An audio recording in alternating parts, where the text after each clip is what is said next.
Well, hello, welcome once again to our devotional series. Over the last several days and weeks, we focused really on the character of God with a verse and a thought of the day for you to linger on throughout this day. Our verse today actually could have been the verse we started with, as our focus has really been on the nature and character of God. Our verse today is taken from 1 Timothy 1, verse 17. And let me read it to you from the English Standard Version. Here it says, "To the King of ages, immortal, invisible, the only God, be honor and glory forever and ever. Amen." Now, did you catch some of those words describing the one true God? King of ages, immortal, invisible, and here's the key one, the only God. You see, there really can only be one God. To believe that there are multiple gods, that each culture can have its own God or own interpretation of God is really false. There's only really one God and only one true God, and that's the God of the Bible, and as he's revealed himself in the person of Jesus Christ. You see, it's a logical fallacy to think that there could be more than one God, multiple gods, because by very definition, the one true God has to rule over all. His will has to be done.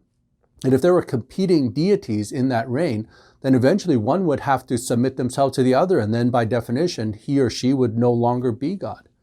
There's only one true God, and that is the God of the Bible, the God that has revealed himself in Jesus Christ.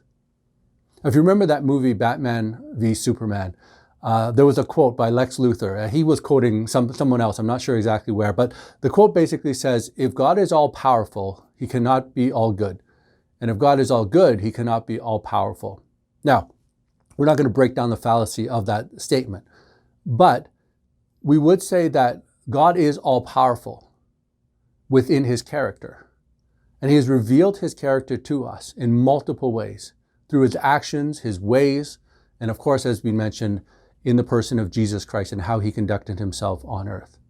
So today, as you consider, who do you worship? Do you worship another God, or are you hoping that there are multiple gods?